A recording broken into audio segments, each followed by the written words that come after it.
നമസ്കാരം. News and വ്യൂസിലേക്ക് സ്വാഗതം. വന്യജീവി ആക്രമണങ്ങളിൽ ഒരു നാടൊന്നാകെ സ്തംഭിച്ചിരിക്കുകയാണ്. 17 ദിവസത്തിനിടെ കാട്ടാന കവർന്നത് 3 വിലപ്പെട്ട ജീവനുകളാണ്. ജനുവരി 31 തോൽപ്പെട്ടിയിലെ ലക്ഷ്മണൻ, 10 ചാലിഗദ്ദ പനച്ചിയിൽ അജീഷ്. ദുരന്തത്തിന്റെ ഞെട്ടൽ വിട്ടുമാറും മുമ്പെയാണ് ഫോറസ്റ്റ് വാച്ചർ വെള്ളച്ചാലിൽ പോൾ കാട്ടാനാക്രമണത്തിൽ മരിക്കുന്നത്. ജില്ലയിൽ ജീവിതം ഭയാനകമായിരിക്കുകയാണ് എന്നതിൽ ആർക്കും ഒരു തർക്കവുമില്ല. ജനങ്ങളുടെ ആശങ്ക പരിഹരിക്കേണ്ടത് അങ്ങേയറ്റം അനിവാര്യവുമാണ്. ഒരു സംസ്ഥാന സർക്കാർ മാത്രം വിചാരിച്ചാൽ ചെറുക്കാവുന്നതല്ല കാടിറങ്ങുന്ന ഈ ഭീകരത എന്ന് എല്ലാവർക്കും അറിയാം. പല തലത്തിൽ ഈ വിഷയത്തെ സമീപിക്കുകയും നമ്മുടെ നാട് ഒറ്റക്കെട്ടായി ഈ വിപത്തിനെ ചെറുക്കുകയും വേണം. ഈ ചർച്ചയിൽ അതിഥികളായി പങ്കെടുക്കുന്നത് CPIM ഇടുക്കി ജില്ലാ സെക്രട്ടറി CV വർഗീസ്, കർഷക സംഘം വയനാട് ജില്ലാ പ്രസിഡന്റ് AV ജയൻ, കോൺഗ്രസ് പ്രതിനിധി സേനാപതി വേണു, വനഗവേഷകനും ശാസ്ത്രലേഖകനുമായ വിജയകുമാർ ബ്ലാത്തൂർ. ആദ്യം ശ്രീ AV വിജയനിലേക്കാണ്. ശ്രീ AV വിജയൻ, അങ്ങ് വയനാട് കേന്ദ്രീകരിച്ച് പ്രവർത്തിക്കുന്ന, കർഷകർക്കിടയിൽ പ്രവർത്തിക്കുന്ന നേതാവാണ്. ഒരുപക്ഷെ ഏറ്റവും അധികം ഈ വന്യമൃഗ ആക്രമണം നേരിടുന്ന പുൽപ്പള്ളി മേഖലയിൽ നിന്നാണ് താങ്കൾ വരുന്നത് എന്നാണ് എൻ്റെ വിശ്വാസം. അങ്ങേയറ്റം ദുഃഖകരമായ കുറേ ദിവസങ്ങളാണ് നമ്മുടെ മുന്നിൽ കൊഴിഞ്ഞു വീഴുന്നത്. ഈ ഇന്നലെയും ഇന്നുമായി വയനാട്ടിൽ നമ്മൾ കണ്ടു, അവരുടെ കണ്ണീർ കണ്ടു, അവരുടെ ആശങ്ക കണ്ടു. അവരുടെ ഒരു അസ്വസ്ഥതയിൽ നിന്നും അവിടെ മുഴുവൻ സംഘർഷം ഉടലെടുക്കുന്ന കാഴ്ചയും നമ്മുടെ മുന്നിലുണ്ട്. എന്താണ് നിലവിലെ സ്ഥിതി? വയനാട്ടിലെ നിലവിലെ സ്ഥിതി എന്ന് പറയുന്നത്, വൈകുന്നേരം വയനാട് 100% കാർഷിക ജില്ലയാണ് എന്നുള്ളവർ എല്ലാവർക്കും അറിയാം. കാർഷിക മേഖലയിലെ ജോലി കഴിഞ്ഞ് വൈകുന്നേരങ്ങൾ ആളുകൾ തൊട്ടടുത്ത വീടിൻ്റെ അടുത്തുള്ള ചായക്കടകളിലേക്കും വായനശാലകളിലേക്കും ക്ലബ്ബുകളിലേക്കൊക്കെ പോകുന്ന ഒരു 8 മണി വരെയൊക്കെ പോകുന്ന രീതിയൊക്കെ ആയിരുന്നു എല്ലാ സ്ഥലത്തും ഉള്ളതുപോലെ വയനാട്ടിലുമുള്ളത്. എന്നാൽ ഇന്നൊരു 6 മണിക്ക് ശേഷം വയനാടിൻ്റെ ഗ്രാമീണ റോഡുകളും പ്രദേശങ്ങളും ആകെ വിജനമാണ്. കഴിഞ്ഞ കുറേ നാളുകളായി വയനാട്ടിൽ നിലനിൽക്കുന്ന അതിരൂക്ഷമായ വന്യജീവി ആക്രമണത്തിൻ്റെ ഭാഗമായി മനുഷ്യൻ്റെ ജീവനും ജീവനോപാധികളും നഷ്ടപ്പെട്ടു പോയിക്കൊണ്ടിരിക്കുന്ന ഒരു വലിയ ഗതികേടിലാണ് വയനാടൻ ജനതയുള്ളത്. അതിൽ ഇപ്പോൾ നീലിമ പറഞ്ഞത് വളരെ അടുത്ത നടന്ന 3 മരണത്തെ സംബന്ധിച്ചാണ്. 980 മുതൽ ഇങ്ങോട്ട് പരിശോധിച്ചാൽ ഏതാണ്ട് 153 ആളുകൾ ഈ വയനാട്ടിൽ ആനയുടെയും അതുപോലെ തന്നെ കടുവയുടെയും ആക്രമണത്തിൽ കൊല്ലപ്പെട്ടിട്ടുണ്ട്. വയനാട്ടിലെ ഇടതുപക്ഷ ജനാധിപത്യ മുന്നണി ഈ കഴിഞ്ഞ ഫെബ്രുവരി മാസം 1-ാം തീയതി കേരളത്തിലെ ഏറ്റവും വലിയ ഫോറസ്റ്റ് കേന്ദ്രമായ തിരുവനന്തപുരത്തെ ഫോറസ്റ്റുകാരുടെ ആഫീസിലേക്ക് ഞങ്ങൾ വയനാട്ടുകാരൊരു സമരം നടത്തിയിരുന്നു. ആ സമരത്തിന് പോകുമ്പം ഞങ്ങൾ ഇവിടുന്ന് വയനാട് ജില്ലയിൽ ആകെ മരണപ്പെട്ട ആളുകളുടെ എണ്ണം 151 എന്നുള്ളതാണ് നിശ്ചയിക്കപ്പെട്ട് കൊണ്ടുപോയത്. എന്നാൽ ആ സമരസ്ഥലത്ത് സ്വാഗതം പറയുന്നതിന് വേണ്ടി സ്വാഗത പ്രസംഗിക്കാൻ തുടങ്ങുന്ന സമയത്താണ് വയനാട്ടിൽ പിന്നെയും ഒരു മരണം നടന്നു എന്നുള്ള വിവരം വരുന്നത്. 152 മാറുന്നത്. എത്ര ഭീകരമാണ് വയനാട്ടിലെ അവസ്ഥ എന്ന് നിങ്ങൾ പരിശോധിച്ച് നോക്കൂ. ഒരു ജനതയുടെ ജീവിതത്തിന് കഴിയാത്ത ഒരു സാഹചര്യം ഉണ്ടാവുകയാണ്. അതിരൂക്ഷമായിട്ടുള്ള വന്യമൃഗ ശല്യം കൊണ്ട് ജീവിക്കാൻ കഴിയാത്ത സാഹചര്യം എല്ലാ മേഖലകളിലും. വളരെ ഒറ്റപ്പെട്ട ചില മേഖലകളിലെ വയനാട് ജില്ലയിൽ ഈ പ്രതിസന്ധി ഇല്ലാത്തതായിട്ടുള്ളൂ. മനുഷ്യരാകെ ജീവിതത്തിൻ്റെയും അവരുടെ ജീവന്റെയും ജീവിതത്തിൻ്റെയും ഇടയിലുള്ള വലിയ പ്രയാസത്തിലാണ് മനുഷ്യരുള്ളത്. എത്ര ആളുകളാണ് പ്രതിസന്ധിയിലായിട്ടുള്ളതെന്ന് മരണപ്പെട്ട ആളുകളുടെ എണ്ണം ഞാൻ പറഞ്ഞു. വയനാട്ടിലെ സുൽത്താൻ ബത്തേരി നഗരസഭയുടെ പിതാവായിരുന്നു കർഷക സംഘം നേതാവ് കൂടിയായിട്ടുള്ള CK സഹദേവൻ. കാട്ടുപന്നിയുടെ ആക്രമണം കൊണ്ട് ഇന്ന് അദ്ദേഹം ജീവിച്ചിരിക്കുന്നു എന്നേ പറയാനുള്ളൂ. ഓർമ്മശക്തി പോലും വേണ്ടത്ര ഇല്ലാതെ അദ്ദേഹം നിൽക്കുകയാണ്. പരിക്കുപറ്റി കിടക്കുന്ന ആളുകൾ നിരവധിയാണ്. കാർഷിക മേഖലയിൽ ഉണ്ടാകുന്ന നഷ്ടം എന്ന് പറയുന്നത് നികത്താനാവാത്തതാണ്. അടിയന്തരമായ പരിഹാരമാണ് ഇതിന് വേണ്ടത്. കേന്ദ്ര സംസ്ഥാന ഗവൺമെന്റുകളുടെ വളരെ പെട്ടെന്നുള്ള ഇടപെടലുകളിലൂടെ ശാശ്വതമായിട്ടുള്ള പരിഹാരമാണ് ഇതിന് വേണ്ടത് എന്നുള്ളതാണ് യാഥാർത്ഥ്യം. ജനങ്ങൾ തെരുവിലിറങ്ങുന്നതുമായി ബന്ധപ്പെട്ടുകൊണ്ട് അവരെ കുറ്റം പറയുന്നതിന് വേണ്ടി സാധിക്കില്ല. അവരുടെ ജീവനും ജീവനോപാധികളും നഷ്ടപ്പെടുന്ന സമയത്ത് അവർ തെരുവിലിറങ്ങുമെന്നുള്ളതാണ് യാഥാർത്ഥ്യം. ഒരു വയനാടുകാരൻ്റെ വാക്കുകളാണ് നമ്മൾ കേട്ടത്. ഒപ്പം അവിടെ ജനങ്ങൾക്കിടയിൽ പ്രവർത്തിക്കുന്ന ഒരു നേതാവിൻ്റെ ശബ്ദം കൂടിയാണ് നമ്മൾ കേട്ടത്. ശ്രീ CV വർഗീസിലേക്ക് പോവുകയാണ്. ശ്രീ CV വർഗീസ്, വയനാട് പോലെ തന്നെ ഇടുക്കിയും ഇതുപോലെയുള്ള വന്യമൃഗങ്ങളുടെ വലിയ ആക്രമണം നേരിടുന്ന ഒരു ജില്ലയാണ്. വയനാട് പോലെ തന്നെ അവിടെയും നിരന്തരം പ്രശ്നങ്ങൾ ഉണ്ടാകുന്ന മേഖലയാണ്. യഥാർത്ഥത്തിൽ നമുക്കറിയാം, ഇപ്പോൾ ജയൻ ചൂണ്ടിക്കാണിച്ചതുപോലെ തന്നെ ഇത് സംസ്ഥാന സർക്കാരിന് മാത്രം ഒറ്റയ്ക്ക് നിന്ന് പരിഹരിക്കാൻ കഴിയുന്ന ഒരു പ്രശ്നമല്ല. ഇതിൽ കൺകറന്റ് ലിസ്റ്റിൽ വരുന്നു എന്നതുകൊണ്ട് തന്നെ സംസ്ഥാനത്തിന് വളരെ പരിമിതമായ അധികാരങ്ങൾ മാത്രമാണ് ഈ വനത്തിൻ്റെ കാര്യത്തിലുള്ളതെല്ലാം നമുക്കറിയാം. പക്ഷേ ഒരു തരത്തിലുള്ള സഹകരണവും അവിടെ ഉണ്ടാകുന്നില്ല. നോക്കൂ, വയനാടിന് വേണ്ടി മാത്രം 620 കോടി രൂപയുടെ ഒരു പാക്കേജ് സംസ്ഥാന സർക്കാർ മുന്നോട്ട് വയ്ക്കുന്ന ഒരു സാഹചര്യമുണ്ടായി. പക്ഷേ അതിനോട് മുഖം തിരിക്കുന്ന കേന്ദ്ര സർക്കാരാണ് നമ്മുടെ മുന്നിലുള്ളത്. ഒപ്പം ഇടപെടേണ്ടവർ ഇക്കാര്യത്തിൽ കൃത്യമായ ഇടപെടൽ നടത്തുന്നില്ല എന്ന വിമർശനവുമുണ്ട്. തീർച്ചയായും നമുക്ക് അവരുടെ സങ്കടങ്ങൾ കാണാതിരിക്കാനാകില്ല. ഇതിനെന്താണ് പരിഹാരം? എല്ലാ ജനങ്ങളും ഒന്നിച്ച് നിന്നുകൊണ്ട്, കേൾക്കാൻ മേലേ? കേൾക്കാം, പറഞ്ഞോളൂ. ഒന്നിച്ച് നിന്നുകൊണ്ട് ഇതിനോട് പ്രതികരിക്കുക എന്നുള്ളതാണ് പ്രധാനപ്പെട്ട കാര്യം. കാരണം നമ്മുടെ രാജ്യത്തിന്, നമ്മുടെ നാടിന് ഈ ദുരന്തം ഉണ്ടാക്കിയതിനെ സംബന്ധിച്ച് ഇതിൻ്റെ നാൾവഴികൾ പരിശോധിച്ചാൽ 1972 വന്യജീവി സംരക്ഷണ നിയമവും 1973 ടൈഗർ പ്രോജക്റ്റ് നിയമവും 1980 വനസംരക്ഷണ നിയമവുമെല്ലാം ഉണ്ടാക്കിയത് ചരിത്രപരമായി പരിശോധിച്ച് നോക്കിയാൽ കോൺഗ്രസ് ഗവൺമെൻറ്റുകളാണ്. ഞാനതിന് രാഷ്ട്രീയം പറയുക എന്ന രൂപത്തിലേക്ക് എടുക്കേണ്ടതില്ല.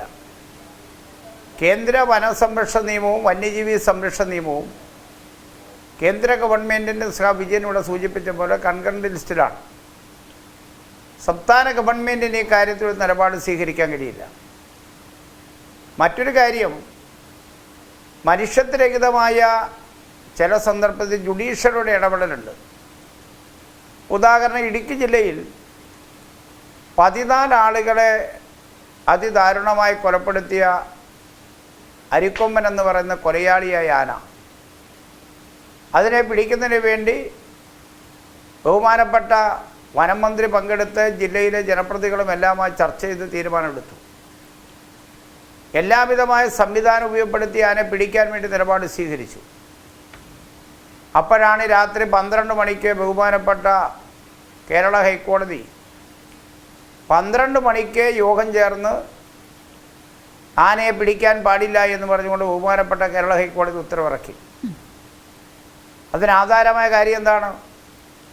തൃശ്ശൂരുകാരനായിട്ടുള്ള ഒരു വന്യജീവി പ്രേമി, ആനപ്രേമി, രാത്രിയിൽ കൊടുത്ത ഒരു പെറ്റീഷനെ വെച്ച് രാത്രി 12 മണിക്ക് ബഹുമാനപ്പെട്ട ഹൈക്കോടതി സിറ്റിംഗ് നടത്തുന്നു. ആനയെ പിടിക്കാൻ പാടില്ല എന്ന് പറയുന്ന വന്യജീവി പ്രേമികളുടെ ഭാഗമായി തീരുമാനമെടുക്കുന്നു. അപ്പോൾ സ്വാഭാവികമായും ഇത്തരം നിയമപരമായി ഗവൺമെൻറ് നിലപാട് സ്വീകരിച്ചാൽ, ഒന്ന് കേന്ദ്ര ഗവൺമെൻറ്റിൻ്റെ ഇക്കാര്യത്തിലുള്ള കേന്ദ്ര നിയമം, 2 ചില സന്ദർഭങ്ങളിൽ മനുഷ്യത്വരഹിതമായി പരിസ്ഥിതിവാദികളും അതുപോലെ തന്നെ വന്യജീവി പ്രേമികളുമായ ആളുകൾ എടുക്കുന്ന നിലപാടുകൾ, ഇതെല്ലാം സ്വാഭാവികമായി ഒരു ഗവൺമെൻറ്റിൻ്റെ കയ്യും കാലും വരിഞ്ഞു മുറുക്കുന്ന സമീപനമാണ് സ്വീകരിക്കുന്നത്. ഖേദപൂർവ്വം പറയട്ടെ, വയനാടിൽ 3 ആളുകൾ മരിച്ചു. ഇടുക്കിയിൽ സമീപ ദിവസങ്ങളിൽ കോയമ്പത്തൂരുകാരനൊരാൾ വന്ന് മരിച്ചു. അവസാനം ഗവൺമെൻറ് നിലപാട് സ്വീകരിച്ചു. കേരളത്തിൽ മാത്രമല്ല ഇത്, അരിക്കൊമ്പനെ പിടിച്ചുകൊണ്ടുപോയി വനാന്തരത്തിൽ വിട്ടു. ആ വനാന്തരത്തിൽ വിട്ട അരിക്കൊമ്പൻ കമ്പത്തേക്കിറങ്ങി 5ഓളം വരുന്ന വാഹനങ്ങൾ തകർത്തു ഒരാളിനെ അടിച്ചു കൊന്നു. അരിക്കൊമ്പൻ കേരളത്തിൽ മാത്രമല്ല കൊലപാതകം നടത്തിയിട്ടുള്ളത്, ജനങ്ങളെ ആക്രമിച്ചിട്ടുള്ളത്. കമ്പത്ത് കൊണ്ട് വനാന്തരത്തിൽ വിട്ട ആനെ അവിടെ നിന്നിറങ്ങി കമ്പത്തൊരാളെ അടിച്ചു കൊലപ്പെടുത്തി. കേരളത്തിലെ പോലെ പ്രതിഷേധം അവിടെ ഉയർന്നു വന്നില്ല. കേരളത്തിലെ പോലെ പ്രതിഷേധം ഉയർന്നു വന്ന് മനുഷ്യസ്നേഹമില്ലാത്ത ആളുകളല്ല തമിഴ് ജനതയെന്നുള്ളത് കൊണ്ടല്ല. ആ വിഷയത്തിനോട് മാധ്യമങ്ങൾ സ്വീകരിച്ചൊരു സമീപനം അല്ല, ഖേദപൂർവ്വം പറയട്ടെ, കേരളത്തിലെ ചില മാധ്യമങ്ങൾ സ്വീകരിക്കുന്ന നിലപാട്. കേരളത്തിലെ ഇടതുപക്ഷ ജനാധിപത്യ മുന്നണി ഗവൺമെൻറ്റിനെതിരായി ഏത് വിഷയത്തെ കിട്ടിയാലും രാഷ്ട്രീയമായി നേരിടുക, ഗവൺമെൻറ് രാഷ്ട്രീയമായി പ്രതിരോധത്തിൽ നിർത്തുക എന്ന പ്രതികരിക്കുക എന്ന സമീപനം, ആക്രമിക്കുക എന്ന സമീപനം ഈ കാര്യത്തിൽ സ്വീകരിക്കാറുണ്ട്. ദൗർഭാഗ്യവശാൽ ഇന്ന് പുൽപ്പള്ളിയിലും ഇന്ന് ദൗർഭാഗ്യകരമായ ഇന്ന് പുൽപ്പള്ളിയിലും സംഭവിച്ചത് അതുതന്നെയാണ്. ഞാൻ അങ്ങയിലേക്ക് വരാം. ശ്രീ സേനാപതി വേണുവിലേക്കാണ്. ശ്രീ സേനാപതി വേണു, ഒരാളുടെ മരണം അത് അങ്ങേയറ്റം നികത്താനാകാത്തൊരു നഷ്ടമാണ്, പ്രത്യേകിച്ച് അദ്ദേഹത്തിൻ്റെ കുടുംബത്തെ സംബന്ധിച്ച് നോക്കുമ്പോൾ. നോക്കൂ, സർക്കാർ ചില നടപടികളെല്ലാം കൈക്കൊണ്ടിട്ടുണ്ട്. അന്തരിച്ച പോളിൻ്റെ ഭാര്യയ്ക്ക് സർക്കാർ സ്ഥിരം ജോലി നൽകുകയാണ്. കുടുംബത്തിന് 50 ലക്ഷം രൂപയുടെ ധനസഹായത്തിന് ശുപാർശ നൽകുന്നു. മകളുടെ ഉന്നത വിദ്യാഭ്യാസത്തിനും സർക്കാർ സഹായമുണ്ട്. ഇത്തരത്തിൽ ഒരു കുടുംബത്തെ ഒന്നാകെ സംരക്ഷിക്കുന്ന നിലപാട് സംസ്ഥാന സർക്കാർ കൈക്കൊണ്ടിട്ടുണ്ട്. ഇത് പോളിൻ്റെ കാര്യം മാത്രമല്ല, ഇങ്ങനെ ഹതഭാഗ്യരായ, ഇങ്ങനെ ഈ വന്യജീവി ആക്രമണത്തിൽ ജീവൻ പൊലിഞ്ഞ പലരുടെ കാര്യത്തിലും സർക്കാർ എടുത്ത സമീപനം ഇതുതന്നെയാണ്. നോക്കൂ, ഇന്ന് പുൽപ്പള്ളിയിൽ നമ്മൾ കണ്ടത് ചേരിതിരിഞ്ഞ് ഒരു സംഘർഷം അവിടെ ഉടലെടുക്കുന്ന ദൗർഭാഗ്യകരമായൊരു സ്ഥിതി അവിടെ ഉണ്ടായി. യഥാർത്ഥത്തിൽ ഇതൊരു സർക്കാരിൻ്റെ പ്രശ്നമോ അല്ലെങ്കിൽ മറ്റെന്തെങ്കിലുമാണോ? ഇത് യഥാർത്ഥത്തിൽ ഒരു നാടൊന്നാകെ ഇതിന് ചെറുക്കേണ്ട ഒരു സാഹചര്യമല്ലേ നമ്മുടെ മുന്നിൽ ഉള്ളത്? അല്ലാതെ ചേരിതിരിഞ്ഞ് പോരാടിയത് കൊണ്ട് എന്തെങ്കിലും ഫലമുണ്ടോ ഇക്കാര്യത്തിൽ? അല്ല, അവിടെ ആളുകൾ ചേരിതിരിഞ്ഞ് പോരാടിയതും തുടർന്നുണ്ടായ ദൗർഭാഗ്യകരമായ സംഭവങ്ങളും അതിനൊരു പക്ഷേ എ വി വിജയൻ ദൃക്സാക്ഷിയായിരിക്കും. അദ്ദേഹത്തിന് ആ കാര്യത്തിൽ കൂടുതൽ വിശദീകരണം നൽകാൻ കഴിയുമെന്നാണ് ഞാൻ കരുതുന്നത്. ഞാനും സി വർഗീസും ഒക്കെ ഞങ്ങൾ ഇപ്പോൾ ഇടുക്കിയിൽ നിന്നാണ് സംസാരിക്കുന്നത്. വയനാട്ടിലെ ജനങ്ങൾ അനുഭവിക്കുന്ന സമാനമായ പ്രതിസന്ധി ഇടുക്കിയിലെ ജനങ്ങളും അനുഭവിച്ചുകൊണ്ടിരിക്കുക. ഇന്നലെ ചിന്നക്കനാൽ പഞ്ചായത്തിലെ അവിടുത്തെ ഒരു മുൻ ഗ്രാമപഞ്ചായത്ത് മെമ്പർ രാവിലെ പാല് വാങ്ങാനായിട്ട് പോയതാണ്. അവര് ചക്കക്കൊമ്പന്റെ മുമ്പിൽ ചെന്ന് വിട്ടു. അത് ഭാഗ്യം കൊണ്ട്, അതായത് റോഡിൽ നിന്ന് അവർ 20 അടി താഴ്ചയിലേക്ക് ചാടിയത് കൊണ്ട്, ആന പുറകെ എടുത്ത് ചാടാത്തത് കൊണ്ട് അവര് ജീവൻ രക്ഷപ്പെട്ടു. അവർ കയ്യും കാലും ഒടിഞ്ഞ് തേനി മെഡിക്കൽ കോളേജ് ആശുപത്രിയിൽ ചികിത്സയിലാണ്. അപ്പോൾ ഈ വയനാട്ടിലെ ജനങ്ങൾ ഇപ്പോൾ വിജയം പറഞ്ഞതുപോലെ സമാനമായ ഒരു സാഹചര്യം ഇടുക്കിയിലെ പല പ്രദേശങ്ങളിലും നിൽക്കുകയാണ്. ശെൽവരാജ് എന്ന് പറഞ്ഞ ഒരാൾ തമിഴ്നാട്ടിൽ നിന്ന്, കോയമ്പത്തൂരിൽ നിന്ന് ബന്ധുവീട്ടിൽ സന്ദർശിക്കാൻ വന്ന അദ്ദേഹത്തെ ആന ചവിട്ടിക്കൊന്നു. പരിമളം എന്ന് പറയുന്ന ഒരു തൊഴിലാളി സ്ത്രീ രാവിലെ കൊളുന്തു നുള്ളാനായി ചിന്നക്കനാലിലെ പന്നിയാർ എസ്റ്റേറ്റിൽ അവരുടെ സഹപ്രവർത്തകരോടൊപ്പം തോട്ടത്തിലേക്ക് പോയതാണ്. ഇവരെ ഒറ്റപ്പെട്ടു പോയി അവരെ കാട്ടാന അടിച്ചു കൊല്ലുന്ന സ്ഥിതിവിശേഷം. ഇതൊക്കെ വളരെ ചുരുങ്ങിയ ദിവസങ്ങൾക്കുള്ളിൽ, ആഴ്ചകൾക്കുള്ളിലോ അല്ലെങ്കിൽ മാസത്തിനുള്ളിലോ ഉണ്ടായതാണ്. ഇനി നീലിമ, നമ്മുടെ മുമ്പിലുള്ള പ്രശ്നം ഇതെങ്ങനെ ആവർത്തിക്കാതിരിക്കാം എന്നുള്ളത്. അതിന് എന്താ പറഞ്ഞ അലാവുദ്ദീന്റെ അത്ഭുത വിളക്ക് പോലെ ഇടുകുടുക്കെ എന്നുള്ള ഒരു മാന്ത്രിക വടി ഒന്നും നമ്മുടെ കയ്യിലില്ല. ഇവിടെ സൂചിപ്പിച്ചതുപോലെ അതിന് കേന്ദ്ര സർക്കാരിനും കേന്ദ്ര സർക്കാരിൻ്റെതായ ചില കാര്യങ്ങൾ ചെയ്യാനുണ്ട്, സംസ്ഥാന സർക്കാരിനും സംസ്ഥാന സർക്കാരിൻ്റെതായ കാര്യങ്ങൾ ചെയ്യാനുണ്ട്. ഞാൻ ഈ കാര്യത്തെക്കുറിച്ച് വളരെ വർഷങ്ങളായി, അതായത് വളരെ ചെറുപ്പം മുതൽ ഈ ചിന്നക്കനാലിലെ ഈ കാട്ടാനകളെയും ഇതിൻ്റെ ഈ പ്രതിസന്ധികളെയും ഒക്കെ കണ്ട് ഞാൻ ഇതിനെക്കുറിച്ച് വളരെ സമഗ്രമായ ഒരു പഠനവും, ഞാൻ ഫോറസ്റ്റ് ഡിപ്പാർട്ട്മെൻറ്റുകാരുമായിട്ട് ഈ കാര്യത്തെക്കുറിച്ചൊക്കെ വളരെ അടുത്ത് ഇവരുമായിട്ട് സംസാരിക്കാനുള്ള കാര്യങ്ങൾ ഇടവന്നിട്ടുണ്ട്. ഞാൻ ഒരു ഉദാഹരണം അങ്ങയുടെ മുമ്പിൽ ചൂണ്ടിക്കാണിക്കാൻ ആഗ്രഹിക്കാൻ. ഞാൻ നാളത്തേക്കുള്ള ഒരു സജഷനാണ് പറയുന്നത്. അത് ആനക്കുളം എന്ന് പറയുന്ന സ്ഥലം, വർഗീസിനും എനിക്കൊക്കെ അറിയാം, ഞങ്ങളൊക്കെ പോകുന്ന സ്ഥലമാണ് മാങ്കുളത്ത്.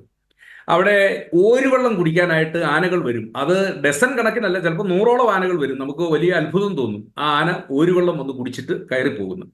അവിടെ ഫോറസ്റ്റ് ഡിപ്പാർട്ട്മെന്റ് ഇതിനെ തടയുന്നതിന് വേണ്ടി റെയിൽ ഫെൻസിങ് എന്ന് പറയുന്നൊരു സംവിധാനം ഉണ്ടാക്കിയിട്ടുണ്ട്. അതെന്താണെന്ന് ചോദിച്ചാൽ, നമ്മുടെ കൈവണ്ണത്തുള്ള ഉരുക്കു വടം, അത് കോൺക്രീറ്റ് തൂണിൽ അതിനെ എന്താ പറഞ്ഞ ഉറപ്പിച്ചിരിക്കുക.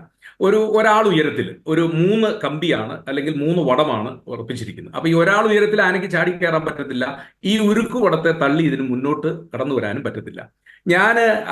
അതിവിടെ മാത്രമല്ല, വടക്കേ ഇന്ത്യയിലെ ചില വനഭൂമികളിലും അത് എനിക്ക് കാണാൻ ഇട വന്നിട്ടുണ്ട്. ഒരുപക്ഷെ ഇവിടെ വന മേഖലയെക്കുറിച്ച് കൂടുതൽ സംസാരിക്കാനുള്ള ആള് ഉണ്ട്, അദ്ദേഹം ആ കാര്യത്തെക്കുറിച്ച് സംസാരിക്കും എന്ന് ഞാൻ പറയണം. അപ്പൊ ഇനി നമ്മുടെ മുമ്പിലുള്ള പരിഹാര മാർഗം എന്താ?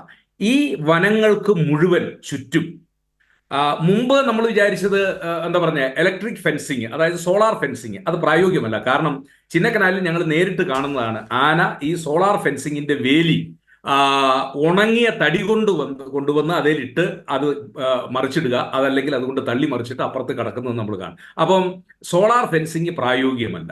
ഇപ്പം ഏതെങ്കിലും ഒരു രീതിയിൽ ഇത് പ്രായോഗികമായിട്ടുള്ള ഒന്ന് എന്ന് പറയുന്നത് ഈ റെയിൽ ഫെൻസിങ്.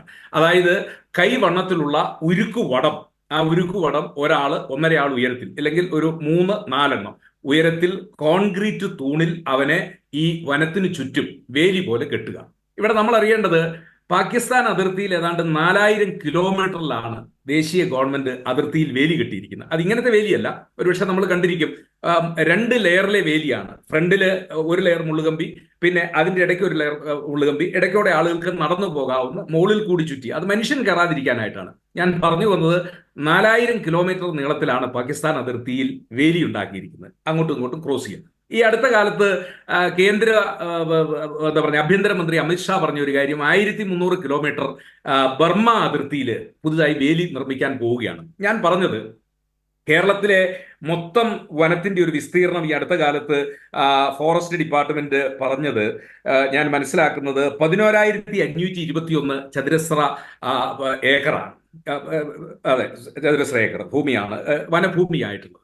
അപ്പൊ അതിലെല്ലാ ഭാഗത്തും കാട്ടുമൃഗങ്ങൾ ഇങ്ങനെ പുറത്തോട്ട് ഇറങ്ങുന്നതല്ല. കുറെ അതായത് ഇടുക്കിയിലും പ്രത്യേകിച്ച് പാലക്കാടിന്റെ ചില പ്രദേശങ്ങളിലും വയനാട്ടിലും. അപ്പൊ എൻ്റെ ഒരു സജഷൻ, ഞാനിപ്പോ ഒരു പ്രതിപക്ഷത്തിന്റെ ഭാഗമായിട്ടിരുന്നുകൊണ്ട് ഇത് മുഴുവൻ സംസ്ഥാന ഗവൺമെന്റ് അതിന്റെ ഒരു വീഴ്ച ഞാൻ ചൂണ്ടിക്കാണിക്കുമ്പോൾ അതിൻ്റെ ഒരു രാഷ്ട്രീയമല്ല, അത് വേറെ ഏത് ഗവൺമെന്റ് വന്നു കഴിഞ്ഞാലും ഇതുണ്ട്. നമ്മൾ മനസ്സിലാക്കേണ്ടത് വനം വകുപ്പ് 1500 കോടി രൂപയാണ് ഈ ഫെൻസിങ്ങിന് വേണ്ടി അവർ ബജറ്റിൽ ആവശ്യപ്പെടുന്നു. ചിലപ്പം അത് ഒരു എക്സാഗ്രേറ്റഡ് തുകയായിരിക്കാം, വിദഗ്ധന്മാർ പഠിക്കട്ടെ എത്ര തുക വേണം.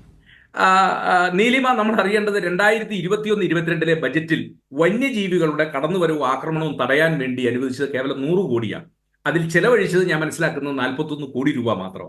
അത് ആരുടെ കുഴപ്പമാണ് എന്ന് ചോദിച്ചു കഴിഞ്ഞാൽ നമ്മൾ കണ്ടെത്തേണ്ടിയിരിക്കുന്നു. അപ്പോൾ ഇനി അങ്ങോട്ട് ഇപ്പോ കഴിഞ്ഞ ദിവസം മരിച്ച അജീഷിന്റെ മോള്, ആ കുട്ടി പറയുന്നത് കേട്ടില്ലേ, എന്നെ പോലെ ഇനി ഒരു പെൺകുട്ടി ഉണ്ടാകരുത് എന്ന് പറഞ്ഞ് 48 മണിക്കൂർ തീരുന്നതിന് മുമ്പാണ് പോളിന്റെ മകളും ഇത് തന്നെ ആവർത്തിക്കേണ്ടി വരുന്നു. ഞാൻ പറഞ്ഞു വന്നത്, നമ്മൾ ഈ ചർച്ചകൾ നടത്തി ഇത് സംസ്ഥാന ഗവൺമെന്റ് കുഴപ്പം, കേന്ദ്ര ഗവൺമെന്റ് കുഴപ്പം എന്ന് പറഞ്ഞ് നമ്മൾ പരസ്പരം അങ്ങോട്ടും ഇങ്ങോട്ടും ഈ വാദപ്രതിവാദങ്ങളൊക്കെ നടത്തുമ്പോൾ നാളെ ഇത് തടയുവാനുള്ള ഫലപ്രദമായ ഒരു മാർഗം എന്ന് പറയുന്നത് വനത്തിൽ നിന്ന് കാട്ടുമൃഗങ്ങൾ പുറത്തിറങ്ങുന്നതിനെ തടയുക. അത് ട്രഞ്ച് കുഴിക്കാൻ പറ്റുമെങ്കിൽ ട്രഞ്ച് ആയിക്കോട്ടെ, ഇല്ല ചൈനീസ് വൻമതിൽ 2800 കിലോമീറ്റർ ആണല്ലോ ചൈനയിലെ വൻമതിൽ. ഈ വനത്തിന് ചുറ്റും ഇനി വൻമതിലാണ് തീർക്കേണ്ടത്. വനത്തിൽ നിന്ന് കാട്ടുമൃഗങ്ങൾ പുറത്തിറങ്ങാതെയുള്ള സാഹചര്യം ഉണ്ടാകണം. ആ സാഹചര്യം ഉണ്ടാകണമെങ്കിൽ അതിന് വലിയ സാമ്പത്തിക ചെലവുണ്ടാവും. 50 കോടി കൊണ്ടോ 100 കോടി കൊണ്ടോ. ഇപ്പൊ വർഗീസ് ഞങ്ങളും ഒക്കെ ചിന്നക്കനാലിൽ ഈ പ്രശ്നം ഉണ്ടാകുന്ന ചിന്നക്കനാൽ ഒരു പഞ്ചായത്തിൽ മാത്രം ഈ റെയിൽ ഫെൻസിങ് നടത്തണമെങ്കിൽ 150 കോടി രൂപ ഒരു പഞ്ചായത്തിലെ മാത്രമാണ്. 150 കോടി രൂപ വേണം എന്നുള്ളതാണ് കണക്കാക്കപ്പെടുന്നത്. അപ്പോ ഇതുപോലെ എത്രയോ പഞ്ചായത്തുകൾ, ഇപ്പോൾ വയനാട് വന്യജീവി സങ്കേതത്തിന് ചുറ്റും ഈ റെയിൽ ഫെൻസിങ് എന്ന് പറഞ്ഞാൽ മനുഷ്യൻ താമസിക്കുന്ന പ്രദേശങ്ങളിലേക്ക്, ആവാസ കേന്ദ്രങ്ങളിലേക്ക് ഇത് കടന്നു വരുന്നതിന് തടയുന്നതിന് വേണ്ടി ഈ റെയിൽ ഫെൻസിങ് ഉണ്ടാക്കണമെങ്കിൽ വലിയ കോസ്റ്റ്ലി ആയിട്ടുള്ള കാര്യമാണ്. പക്ഷേ നിർഭാഗ്യവശാൽ ഞാൻ പറയുന്നു, ഇപ്പം നമ്മൾ 23-24 സാമ്പത്തിക അടുത്ത വർഷത്തേക്കുള്ള 24-25 സാമ്പത്തിക വർഷത്തിലേക്ക് അവതരിപ്പിച്ച ബജറ്റിൽ പോലും ഇതിനെ തടയുന്നതിനുള്ള യാതൊരു വിധമായ ഫണ്ടുകളും വളരെ തുച്ഛമായ എമൗണ്ട് മാത്രമേ ഇതിൽ അനുവദിച്ചിട്ടുള്ളൂ. അപ്പൊ നമ്മളിപ്പം മരിക്കുന്ന ഒരാൾക്ക് 50 ലക്ഷം കൊടുത്തു, അല്ലെങ്കിൽ അവർക്ക് 1 കോടി കൊടുക്കണം എന്നാവശ്യപ്പെടുന്നു, നമ്മൾ കൊടുക്കുന്നു, അവരുടെ ബന്ധുക്കൾക്ക് തൊഴിൽ കൊടുക്കുന്നു. ഇതൊക്കെ മനുഷ്യത്വ സഹജമായി ചെയ്യുന്ന ഒരു കാര്യമാണ്. പക്ഷെ നമ്മുടെ മുമ്പിലുള്ള വിഷയം, ഇതിനെ ഇനി നാളെ ഒരാള്, ഇപ്പൊ നമ്മൾ ആ അജീഷിന്റെ മരണമൊക്കെ കണ്ടു കഴിഞ്ഞാൽ ഒരുപക്ഷെ നിങ്ങൾ TV-ക്കാർ അത് കാണിച്ചത് പോലും ഉചിതമാണോ എന്ന് എനിക്ക് തോന്നുന്നില്ല. കാരണം കാട്ടാനയുടെ മുന്നിൽ നിന്ന് ഒരു മനുഷ്യൻ ജീവൻ രക്ഷിക്കാൻ വേണ്ടിയുള്ള അവന്റെ പരാക്രമവും, അവൻ വീഴുമ്പോൾ കാട്ടാന പുറകെ വരുന്നത് എത്ര എന്താ പറയുന്നത്, ആ ഒരു ഭീകരത അത് കണ്ടു നിൽക്കുന്ന നമുക്ക് പോലും സഹിക്കാൻ പറ്റുന്നില്ല. മനുഷ്യൻ ജീവന് വേണ്ടി ഓടി ആ മുറ്റത്തേക്ക് കയറുമ്പോൾ ആ ഗേറ്റിൽ തട്ടി അല്ലെങ്കിൽ മുകളിൽ കൂടെ അവൻ വീണ് അവന്റെ പിറകെ ആന വന്ന്, മോഴയാന വന്ന് അവനെ ആ ചവിട്ടുന്ന ആ രംഗം എന്ന് പറഞ്ഞാൽ ഭയാനകമായ ഒരു ചിത്രമല്ലേ. അപ്പൊ ഞാൻ പറഞ്ഞത്,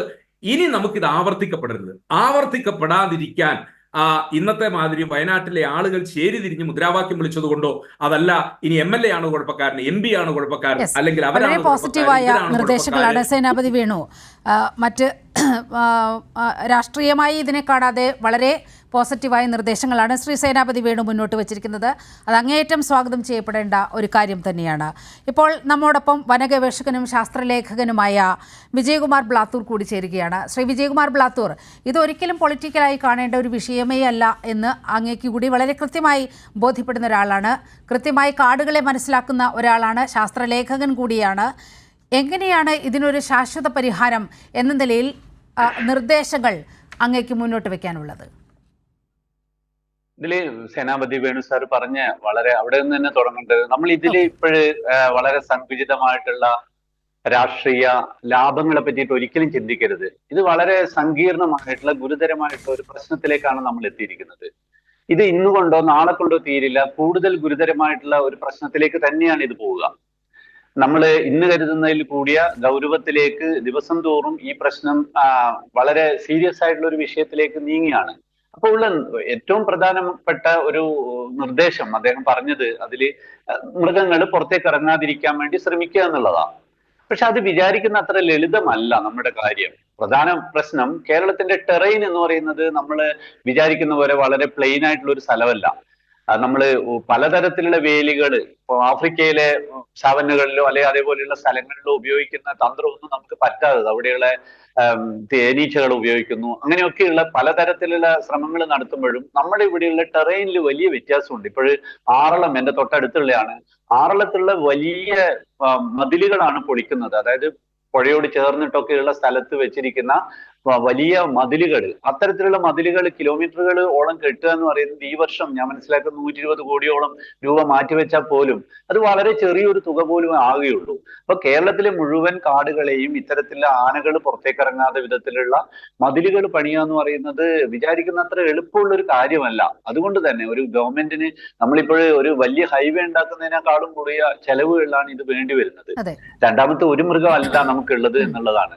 ഒറ്റൊരു ആന എന്നുള്ളതിന് മാത്രമാണ് നമുക്കിപ്പോ സാധ്യമാകുന്ന ഒരു മതിലിനെ പറ്റിയിട്ട് ചിന്തിക്കുന്നത്, അല്ലെ വേലിയെ പറ്റി ചിന്തിക്കുന്നത്. മറ്റു പല മൃഗങ്ങൾക്കും ഇതൊന്നും ബാധകമല്ലാത്ത വിധത്തില് നമ്മുടെ പുറത്തേക്ക് വന്നുകൊണ്ടിരിക്കുകയാണ്. അല്ലെങ്കിൽ പല മൃഗങ്ങളിലും നമ്മൾ വന്യമൃഗം എന്ന് പറയുന്ന പല വന്യമൃഗങ്ങളിലും കാട് കണ്ടിട്ട് പോലും ഇല്ല. നമ്മളിവിടെയുള്ള വൈൽഡ് ബോർ എന്ന് പറയുന്ന കാട്ടുപന്നികൾ പല തലമുറകളായിട്ട് കാടിന് പുറത്താണുള്ളത്. ഇവരൊക്കെ കാടിന്റെ അതിരുകളിൽ ജീവിക്കുന്നവരാണ്. പുറത്തേക്ക് ഇപ്പോൾ കൃഷി സ്ഥലങ്ങളിൽ അവര് എത്രയോ തലമുറകളായിട്ട് പെരുകിയിരിക്കുക. അപ്പൊ അവര് കാട്ടിൽ നിന്ന് അവര് പുറത്തേക്കല്ല വരുന്നത്, കാട്ടിന് പുറത്ത് തന്നെയാണ് അവർ പലരും ഉള്ളത്.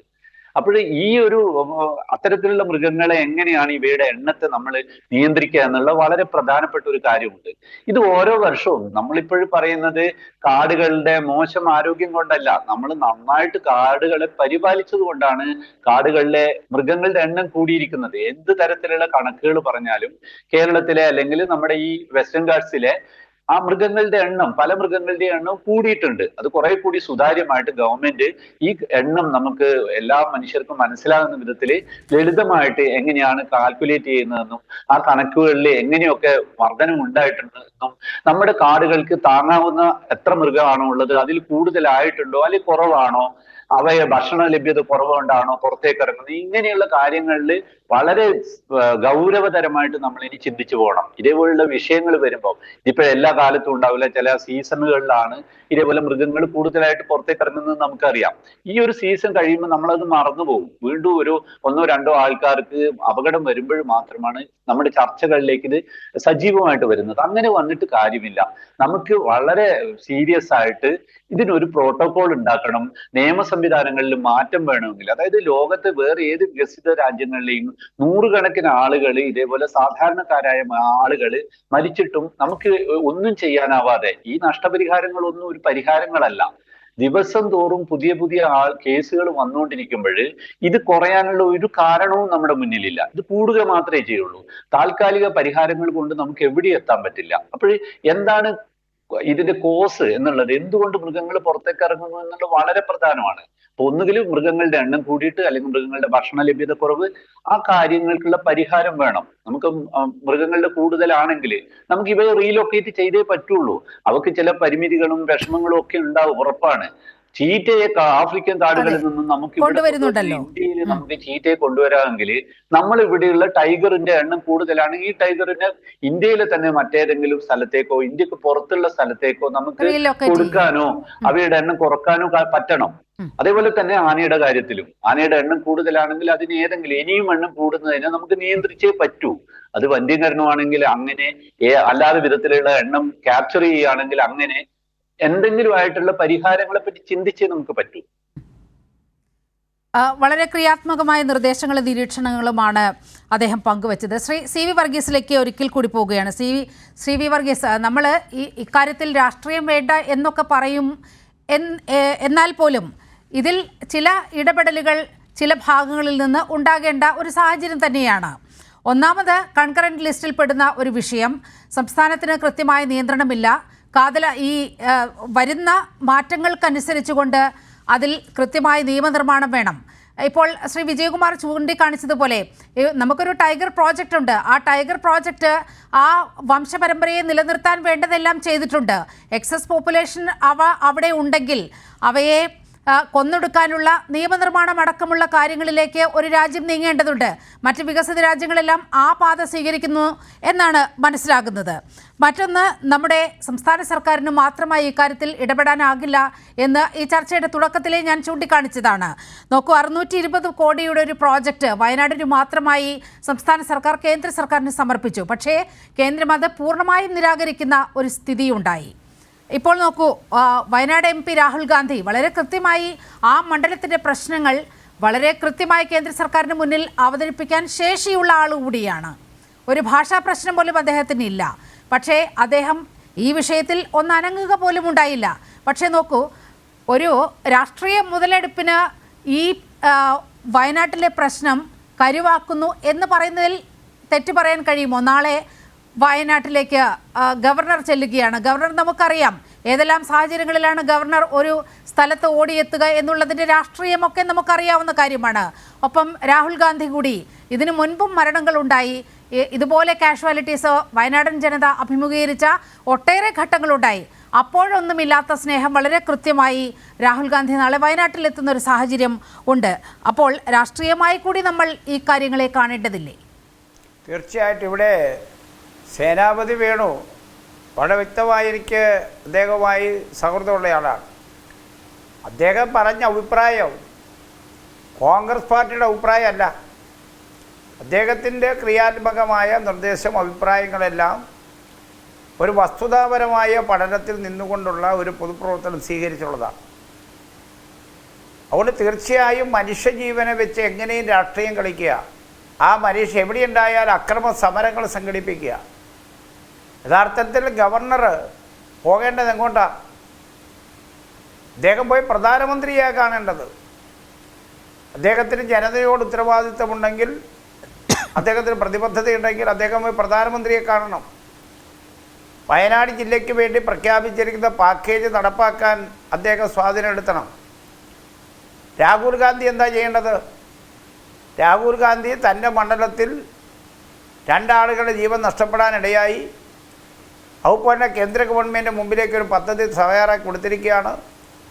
സംസ്ഥാന ഗവൺമെൻറ്റിന് വേണ്ടി ഉന്നതമായ നീതിപീഠമായ സുപ്രീം കോടതി ചോദിക്കുന്നു, അവരെ സഹായിക്കാൻ വേണ്ടി ഒരു ചർച്ച നടത്തിക്കൂടെ എന്ന് തീരുമാനമെടുക്കുന്നു. അത് സംബന്ധിച്ചുള്ള നിലപാട് സ്വീകരിക്കുമ്പോൾ കേരളത്തിൻ്റെ ധനകാര്യമന്ത്രിയെ ആക്ഷേപിച്ച് തിരിച്ചയക്കുന്ന സ്ഥിതി ഉണ്ടാവുക. ഇത്തരമൊരു സാഹചര്യം ഉണ്ടാകുമ്പോൾ തൻ്റെ മണ്ഡലത്തിലെ ജനങ്ങളുടെ ജീവൻ നഷ്ടപ്പെടുന്ന ഈ സാഹചര്യത്തിൽ കേന്ദ്ര ഗവൺമെൻറ്റിന് മുമ്പിൽ പ്രധാനമന്ത്രിയെ കാണാൻ സ്വാഭാവികമായി അദ്ദേഹം സമയം ചോദിക്കാൻ, കേന്ദ്ര ഗവൺമെൻറ് ഇടപെടാൻ വേണ്ടിയുള്ള നിലപാടെടുക്കുന്നതിന് പകരം, അതാണ് ഞാൻ ആരംഭത്തിൽ സൂചിപ്പിച്ചത്, ഏത് വിഷയത്തെയും രാഷ്ട്രീയമായി എടുക്കുക, അത് ഇടതുപക്ഷ ജനാധിപത്യ മുന്നണി ഗവൺമെൻറ്റിനെതിരായിട്ടുള്ള രാഷ്ട്രീയ ആയുധമായി എടുത്തുകൊണ്ട് പ്രയോഗിക്കുക എന്ന നിലപാട് സ്വീകരിക്കുന്നു. ഈ കാര്യത്തിൽ ഗവൺമെൻറ്റിന് ചെയ്യാൻ കഴിയുന്ന മുഴുവൻ കാര്യം ചെയ്യുന്നു. മുഖ്യമന്ത്രി പ്രത്യേകമായി യോഗം വിളിച്ചു ചേർക്കുന്നു, പാക്കേജ് തയ്യാറാക്കുന്നു, സംസ്ഥാന ഗവൺമെൻറ് തയ്യാറാക്കുന്നു, കേന്ദ്ര ഗവൺമെൻറ് പദ്ധതി തയ്യാറാക്കി കൊടുക്കുന്നു. എന്നാൽ കേന്ദ്ര ഗവൺമെൻറ് ഇക്കാര്യത്തിൽ സ്വീകരിക്കുന്ന നിലപാടെന്താ? കേന്ദ്ര ഗവൺമെൻറ് സ്വീകരിക്കുന്നത് കേരളീയ ജനതയോട്, കേരളീയ സമൂഹത്തിനോട് അങ്ങേയറ്റം നിഷേധ നിലപാടല്ല, മനുഷ്യത്വരഹിതമായ നിലപാട് സ്വീകരിക്കുന്നു. ആ നിലപാടിനെ സംബന്ധിച്ച് പറയുന്നുണ്ടോ? നമ്മുടെ ബഹുമാനപ്പെട്ട KPCC പ്രസിഡന്റ് ഇപ്പോൾ സമരാജ്ഞ നടത്തുന്നുണ്ടല്ലോ. അദ്ദേഹം ഈ സംഭവത്തിൽ, വയനാട് സംഭവത്തെ ആളുകളുടെ ജീവൻ നഷ്ടപ്പെടുന്നതിനെ സംബന്ധിച്ച് അദ്ദേഹത്തിൻ്റെ പ്രതികരണം എന്താ? പിണറായി സർക്കാർ ബോധപൂർവ്വം തീരുമാനിച്ച് കർണാടകത്തിൽ വസിക്കുന്ന ആനയെ കൊണ്ടുവന്ന് കേരളത്തിൽ കൊണ്ടുവന്ന് മനുഷ്യരെ കൊല്ലുന്ന രൂപത്തിലുള്ള പ്രചാരണമാണ് അദ്ദേഹം നടത്തിയിട്ടുള്ളത്. അപ്പോൾ ആ നടത്തുന്ന പ്രചരണങ്ങളുടെ മുമ്പിൽ നമ്മൾ എത്തേണ്ടത് ഇത് രാഷ്ട്രീയമായി കാണേണ്ട കാര്യമല്ല. ഞാനിവിടെ ബഹുമാനപ്പെട്ട സേനാപതി വേണു വെച്ച എല്ലാ നിർദ്ദേശത്തെ ഹൃദയപൂർവ്വം സ്വാഗതം ചെയ്യുകയാണ്. ആ നിലപാട് സ്വീകരിക്കാൻ KPCC തയ്യാറാവുമോ? AICC തയ്യാറാവുമോ? രാഹുൽ ഗാന്ധി തയ്യാറാവുമോ? ഇല്ലേ കേന്ദ്ര ഗവൺമെൻറ്റിൻ്റെ മുമ്പിലേക്ക് ഒരു സമീപനം സ്വീകരിക്കാൻ തയ്യാറാവുന്നുണ്ടോ? ഒരു സംസ്ഥാന ഗവൺമെൻറ്റിനെ സാമ്പത്തികമായി ആ ഗവൺമെൻറ്റിനെ കഴിയുന്ന രൂപത്തിൽ എല്ലാ വിധത്തിലും വരിഞ്ഞു മുറുക്കുക, അർഹതപ്പെട്ട വിഹിതം തരാതിരിക്കുക.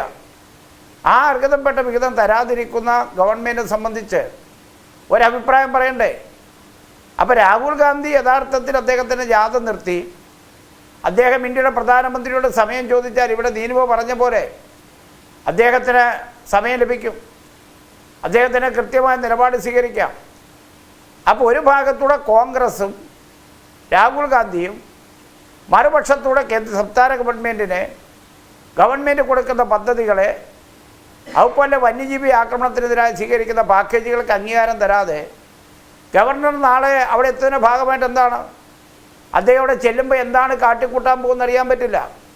അവിടുത്തെ മനുഷ്യജീവന് സംരക്ഷണം കൊടുക്കേണ്ട പോലീസ് സേനയെ ഇദ്ദേഹത്തിൻ്റെ ഇതുവരെയുള്ള പ്രവൃത്തി അനുസരിച്ച് ഇദ്ദേഹം കാട്ടിക്കൂട്ടാൻ പോകുന്ന കോപ്രായങ്ങൾ ഉണ്ടാകാതിരിക്കാൻ അവിടെ പോലീസ് സുരക്ഷാ സംവിധാനം ഒരുക്കേണ്ടി വരും. അപ്പോൾ സ്വാഭാവികമായൊരു ഗവൺമെൻറ്റിനെ എങ്ങനെയാണ് ആക്രമിക്കാൻ അല്ലെങ്കിൽ ഗവൺമെൻറ്റിനെ പ്രതിക്കൂട്ടി നിർത്തുക എന്ന നിലപാടിലെടുക്കേണ്ടത്? ഇതിനകത്തൂടെ ശാസ്ത്രീയമായി വിശദീകരിച്ചല്ലോ. അത്തരമൊരു നിലപാടുകൾ എടുക്കാൻ കഴിയുന്നുണ്ടോ? ഞാനിപ്പോൾ സൂചിപ്പിച്ചത് സംസ്ഥാന ഗവൺമെൻറ്റിൻ്റെ പരിധിയിൽ നിൽക്കുന്നതല്ലല്ലോ വനസംരക്ഷണ നിയമമല്ല, വന്യജീവി സംരക്ഷണ നിയമമല്ല. അപ്പോൾ അതിന് പരിഹാരം ഉണ്ടാക്കണം. ആ പരിഹാരം ഉണ്ടാക്കാൻ വേണ്ടി ഒരു നിലപാടെടുക്കണ്ടേ? അതുകൊണ്ട് തീർച്ചയായും ഈ വിഷയത്തിനകത്ത് രാഷ്ട്രീയ നിലപാടെടുക്കാൻ പാടില്ല. ഇപ്പോൾ സേനാപതി വേണു പറഞ്ഞ നിലപാട് KPCC പ്രസിഡന്റ് K. സുധാകരനുണ്ടോ? പ്രതിപക്ഷ നേതാവ് VD സതീശനുണ്ടോ? കോൺഗ്രസിന് അഖിലേന്ത്യാ നേതാവായ രാഹുൽ ഗാന്ധിക്കുണ്ടോ? BJPയുടെ നേതാക്കന്മാർക്കുണ്ടോ? ഇല്ലല്ലോ. അപ്പോൾ സ്വാഭാവികമായി ഇത്തരം രാഷ്ട്രീയ വിഷയങ്ങൾ എടുക്കുക എന്നുള്ള സമീപനമല്ല സ്വീകരിക്കേണ്ടത്. ഇടതുപക്ഷ ജനാധിപത്യ മുന്നണി ഗവൺമെൻറ് ക്രിയാത്മക സമീപനം സ്വീകരിക്കുന്നു. എന്നാൽ ചില സന്ദർഭങ്ങളിൽ വനം വകുപ്പ് ഉദ്യോഗസ്ഥന്മാർ നിസ്സംഗതയോടുകൂടി പെരുമാറുന്ന ചില പ്രശ്നങ്ങളുണ്ട്. അവർ നിസ്സംഗതയോടുകൂടി നോക്കി നിൽക്കുന്ന കാര്യമുണ്ട്. അത് പ്രത്യേകം പരിഹരിച്ചറിയപ്പെടേണ്ടതാണ്. അപ്പോൾ സ്വാഭാവികമായും ഈ വിഷയത്തെ സംബന്ധിച്ച് രാഷ്ട്രീയത്തതീതമായി വിശാലമായ മേഖലയോടുകൂടി ഇരുന്ന് ചർച്ച ചെയ്യപ്പെടാൻ വേണ്ടി തയ്യാറാവണം. ഇന്നലെ മറ്റൊരു കാര്യം, ജനപ്രതിനിധികളെ യോഗം വിളിച്ചു ചേർത്തു. ആ യോഗത്തിനകത്ത് ക്രിയാത്മക അഭിപ്രായം പറഞ്ഞു. ഞാനിപ്പോൾ ഇടുക്കി ജില്ലയുടെ അനുഭവം നിന്നുകൊണ്ട് പറയാം. ഇവിടെ സർവകക്ഷി യോഗം ചേർന്ന് തീരുമാനമെടുത്തു. ആ തീരുമാനത്തിൻ്റെ ഭാഗമായി അക്രമകാരിയായ അരിക്കൊമ്പനെ പിടിക്കാൻ തീരുമാനിച്ചു. ആ എടുത്ത തീരുമാനത്തിന് മഷി ഉണങ്ങുന്നതിന് മുമ്പായി പൂപ്പാറയിൽ പോയി കോൺഗ്രസിൻ്റെ DCC നേതൃത്വം അവിടെ പോയി ഗവൺമെൻറ്റിനെതിരായി സമരം പ്രഖ്യാപിക്കുകയാണ് ചെയ്തത്. DCC പ്രസിഡൻ്റായ CP മാത്യുവിൻ്റെ സ്നേഹിതൻ പറഞ്ഞത് അരിക്കൊമ്പൻ്റെ തിരുനെറ്റിക്ക് വെടിവെച്ച് കൊല്ലണമെന്നാണ് പറഞ്ഞത്. അതിന് പിണറായി തയ്യാറാവണമെന്നാണ് പറഞ്ഞത്. പിണറായി ഗവൺമെൻറ് തയ്യാറാവണമെന്നാണ് പറഞ്ഞത്. അപ്പോൾ അത്തരം സമീപനങ്ങളല്ല ഈ വിഷയത്തിലെടുക്കേണ്ടത്. ഇതൊരു മനുഷ്യ സമൂഹത്തിനെതിരെ നേരിടുന്ന ഏറ്റവും വലിയ ആപത്താണ്. വൈകാരികമായല്ല ഈ പ്രശ്നങ്ങളെ കാണേണ്ടത് എന്നാണ് ശ്രീ CV വർഗീസ് പറഞ്ഞു വരുന്നത്. ശ്രീ AV ജയനിലേക്കാണ് ഞാൻ അങ്ങയിലേക്ക് വരാം. ശ്രീ AV ജയൻ, ഇന്ന് മുഖ്യമന്ത്രിയുടെ അധ്യക്ഷതയിൽ ഉന്നതതല യോഗം ചേർന്നു. സുപ്രധാനമായ ചില നിർദ്ദേശങ്ങൾ മുന്നോട്ട് വച്ചിരിക്കുകയാണ്, തീരുമാനങ്ങൾ മുന്നോട്ട് വച്ചിരിക്കുകയാണ്. 3 അംഗ മന്ത്രിതല സംഘം വയനാട്ടിലേക്ക് എത്തുകയാണ്. ഈ വന്യമൃഗങ്ങൾ ജനവാസ മേഖലയിൽ വരുന്നത് കണ്ടെത്താൻ 250 പുതിയ നിരീക്ഷണ ക്യാമറകൾ കൂടി സ്ഥാപിക്കാൻ ഉന്നതതല യോഗത്തിൽ തീരുമാനിച്ചിരിക്കുകയാണ്. എങ്ങനെയാണ് സർക്കാരിൻ്റെ നടപടികളെ അവിടെ കാണേണ്ടത്? സർക്കാർ നടപടികൾ പര്യാപ്തമാണ് എന്നുള്ള ഒരു ഉറച്ച ബോധ്യം അവിടെയുണ്ടോ?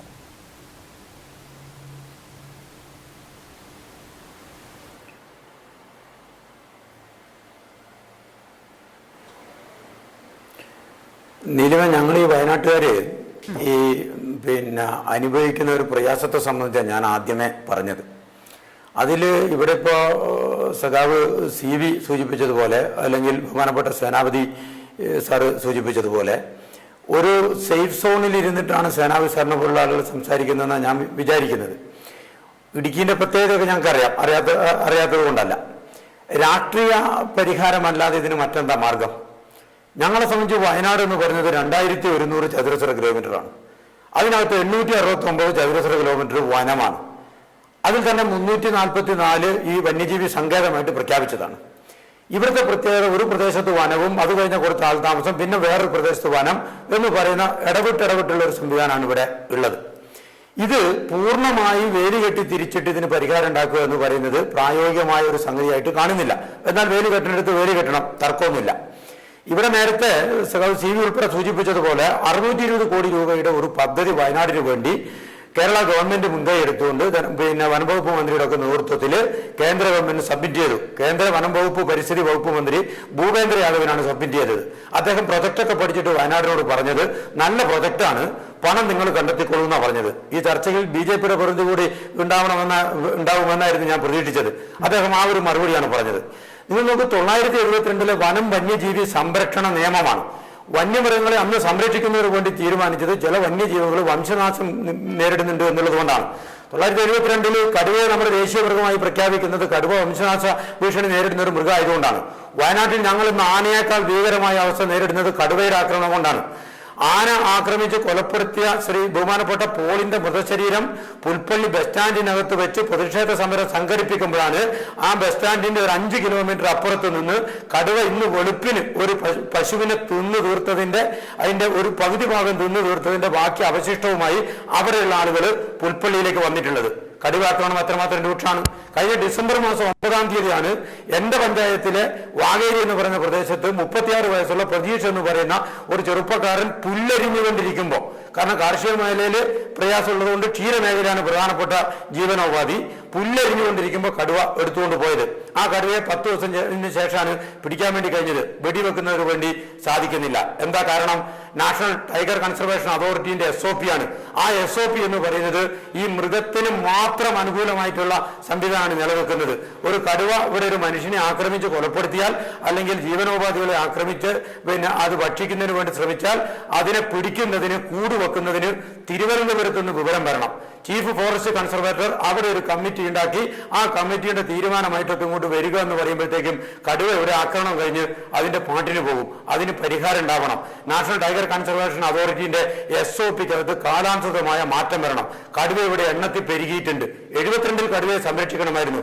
വയനാട്ടിൽ കടുവ ഉൾക്കൊള്ളാൻ കഴിയുന്നതിനേക്കാൾ അപ്പുറത്തേക്ക് കടുവയുടെ എണ്ണം വർദ്ധിച്ചിട്ടുണ്ട്.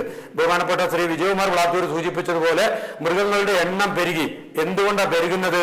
ഈ മൃഗങ്ങളുടെ സംരക്ഷണ നിയമം മൂലം വല്ലാതെ ഉറപ്പുവരുത്തിയിരിക്കുകയാണ്. നിങ്ങൾക്ക് 2021 ഈ വനം വന്യജീവി നിയമം അമെൻഡ് ചെയ്യുന്നതിന് വേണ്ടി കേന്ദ്ര ഗവൺമെന്റ് ഒരു കമ്മിറ്റി ഫോം ചെയ്തു. ആ കമ്മിറ്റിന്റെ ചെയർമാൻ 1ാം UPA ഗവൺമെന്റിലെ മൻമോഹൻ സിംഗ് ഗവൺമെന്റിലെ വനം വകുപ്പ് പരിസ്ഥിതി വകുപ്പ് മന്ത്രിയായിരുന്ന ജയറാം രമേശാണ്. അദ്ദേഹം ഇന്ത്യ കണ്ട ഏറ്റവും വലിയ കേവല പരിസ്ഥിതിവാദിയാണ്. അദ്ദേഹം ഉൾപ്പെടുന്ന ഒരു കമ്മിറ്റി, ആ കമ്മിറ്റിക്കകത്ത് കേരളത്തിൽ നിന്ന് 2 പ്രതിനിധികൾ ഉണ്ടായിരുന്നു. ഒന്ന് ET മുഹമ്മദ് ബഷീറും അതുപോലെ തന്നെ ഒന്ന് ബഹുമാനപ്പെട്ട ഇന്ത്യൻ യൂണിയൻ മുസ്ലിം ലീഗിന്റെ തന്നെ MP ആയിട്ടുള്ള സമദാനി ഉണ്ടായിരുന്നു. ഈ 2 പേരും കൂടെ ഉൾപ്പെട്ടതാണ്. ആ കമ്മിറ്റി കൊടുത്ത നിർദ്ദേശം എന്താ? വയനാട്ടിലെ ജനങ്ങളിൽ നിന്ന് ഏറ്റവും കൂടുതൽ ആക്രമണം കാർഷിക മേഖല ആക്രമണം നേരിട്ടുകൊണ്ടിരിക്കുന്ന വെള്ളക്കുരങ്ങിനെ ഷെഡ്യൂൾ 1-നകത്തേക്ക് പെടുത്തി. ഈ പന്നി 96 വരെ അത് ക്ഷുദ്രജീവിയായിരുന്നു, ആളുകൾക്ക് കൊല്ലാൻ വേണ്ടി സാധിക്കുമായിരുന്നു. പന്നിയെ ഷെഡ്യൂൾ 3-ലേക്ക് പെടുത്തുന്നതിന് ഈ കമ്മിറ്റിയുടെ ശുപാർശ പോയിട്ടുണ്ട്. അതുകൊണ്ട് പന്നീനെ കൊല്ലുന്നതിന് വേണ്ടി സാധിക്കുന്നില്ല, കുരങ്ങിനെ ഉപദ്രവിക്കുന്നതിന് വേണ്ടി സാധിക്കുന്നില്ല. ആന ഈ ചെറിയ പ്രദേശത്ത് 320-ലധികം ആനയുണ്ട് എന്നാണ് ഫോറസ്റ്റുകാരുടെ തന്നെ കണക്ക്. ലോകത്തെ മറ്റു ചില രാജ്യങ്ങളിലെ ഉദാഹരണം ഇവിടെ സൂചിപ്പിച്ചല്ലോ. ലോകത്തെ മറ്റു പല രാജ്യങ്ങളും നമ്മൾ പരിശോധിക്കുമ്പോൾ കാണുന്നത് അവിടെ എണ്ണത്തിൽ പെരിയ മൃഗങ്ങളെ അതിനെ കള്ളു ചെയ്ത് തീർക്കുന്നതിന്, കൊന്നു തീർക്കുന്നതിന് അവിടെ സംവിധാനമുണ്ട്. ഈ ഭൂമണ്ഡലത്തിലെ ഏറ്റവും ഉയർന്ന ജീവി മനുഷ്യനാണ്. എല്ലാ ജീവജാലങ്ങൾക്കും ഇവിടെ ജീവിക്കുന്നതിന് അവകാശമുണ്ട്. അത് നിഷേധിച്ചുകൊണ്ടല്ല കർഷക സംഘം എന്നുള്ള നിലയിൽ പറയുന്നത്. അവർക്കും ജീവിക്കാനുള്ള അവകാശമുണ്ട്. അവരും ഈ ആവാസ വ്യവസ്ഥയുടെ ഭാഗമാണ്.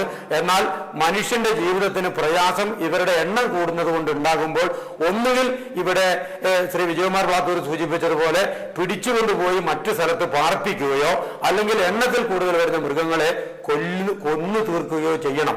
ഇവിടെ പരമ്പരാഗതമായ നായാട്ടുണ്ടായിരുന്ന ഒരു പ്രദേശമാണ്. ഞങ്ങളെ ജില്ലയിലെ പട്ടികവർഗ വിഭാഗത്തിലെ പ്രധാനപ്പെട്ട ഒരു വിഭാഗമാണ് കുറുമ സമുദായം. അവരുടെ പരമ്പരാഗതമായ ആചാരങ്ങളിൽ ഒന്നായിരുന്നു നായാട്ട്. അത് നിയമമൂലം നിരോധിക്കപ്പെട്ടു. ആ നായാട്ടുണ്ടായിരുന്നെങ്കിൽ പന്നി ഇങ്ങനെ പെരുകുമായിരുന്നില്ല. ഞാൻ നേരത്തെ സൂചിപ്പിച്ചല്ലോ, ഞങ്ങളുടെ സുൽത്താൻ ബത്തേരി നഗരപിതാവ് വയനാട് ജില്ലയിലെ ഏറ്റവും പ്രധാനപ്പെട്ട 10 പൊതുപ്രവർത്തകർ എടുത്താൽ അതിലൊരാളാണ്. ആ പൊതുപ്രവർത്തകൻ സ്കൂട്ടിക്ക് വരുമ്പോഴാണ് പന്നി ഇടിച്ചു വീണ് ഇന്ന് മൃതപ്രായനായിട്ട് കിടക്കുന്നത്. അദ്ദേഹത്തിന് ഓർമ്മ ശരിയില്ല, ഞാൻ ആദ്യം സൂചിപ്പിച്ചു, വിശദാംശത്തിലേക്ക് പോകുന്നില്ല. CPIMന്റെ ഒരു ലോക്കൽ സെക്രട്ടറി ആനയുടെ ആക്രമണത്തിൽ കഴിഞ്ഞ കൊല്ലം മരണപ്പെട്ട ജില്ലയാണ് വയനാട്. ഇപ്പൊ മെഡിക്കൽ കോളേജിൽ എവിടെയും ചർച്ച ചെയ്യപ്പെടുന്നില്ല. CPIMന്റെ തിരുനെല്ലി പഞ്ചായത്തിലെ ചേകാടി ബ്രാഞ്ചിന്റെ സെക്രട്ടറി അവർ കടുവയുടെ ആക്രമണം കൊണ്ട് കോഴിക്കോട് മെഡിക്കൽ കോളേജിൽ ഇപ്പൊ ചികിത്സയിലാണ്. ഞങ്ങൾ ഇത്രമാത്രം ഭീകരമായ അവസ്ഥയിലാണ് വയനാട്ടിൽ നിൽക്കുന്നത്. അപ്പോ ഇതിന് കേന്ദ്ര ഗവൺമെന്റ് ഈ നിയമത്തിനകത്ത് ഇളവ് വരുത്തുന്നതിന് വേണ്ടി തയ്യാറാവണം. ഇപ്പൊ ഈ വന്യമൃഗങ്ങളെ, ചില ജീവികളെ സംരക്ഷിക്കേണ്ട സംഗതിയില്ല. പുതിയ പട്ടികയ്ക്കകത്ത് ഷെഡ്യൂളിൽ പെടുത്തിയത് വീണ്ടും ഒരു വെള്ളക്കുറവിനെ കൊന്നാൽ കടുവയെ കൊന്നതിന്റെ തത്തുല്യമായ നിയമമാണ് രാജ്യത്ത് നിലനിൽക്കുന്നത്. കുരങ്ങ് വ്യാപകമായിട്ട്, ഞാനൊരു ചെറിയ ഭൂമിയുള്ള ഒരു കൃഷിക്കാരന് കൂടിയാണ്. കുറച്ച് അവക്കാടോ വെച്ചിട്ടുണ്ട്. വ്യക്തിപരമായ ഒരു അനുഭവം കൂടി പറയാം. അതിനകത്ത് ഉണ്ടാകുന്ന കായ് കുരങ്ങിന് കഴിക്കാൻ പറ്റില്ല, പക്ഷെ കുരങ്ങ് വന്ന് പറിച്ചു കളയുകയാണ്. മാൻ വ്യാപകമായി കൃഷിയിടത്തിലാണ്. മനുഷ്യൻ നട്ടുണ്ടാക്കുന്ന സാധനങ്ങൾ മുഴുവൻ മാന് അതിന്റെ തോല് പൊളിച്ച് തിന്നുകയാണ്. അപ്പൊ ഇങ്ങനെ കൃഷിക്കാർക്ക് വയനാട്ടിൽ പോകാൻ കഴിയുന്നില്ല, ജീവൻ മുമ്പോട്ട് കൊണ്ടുപോകാൻ വേണ്ടി കഴിയുന്നില്ല. ഈ എണ്ണത്തിൽ പെരുകിയിട്ടുള്ള സാധനങ്ങളെ പിടിച്ചുകൊണ്ട് പോകുന്നതിന് വേണ്ടി സാധിക്കണം. അതിന് കേന്ദ്ര ഗവൺമെന്റിനാണ് സാധിക്കുക.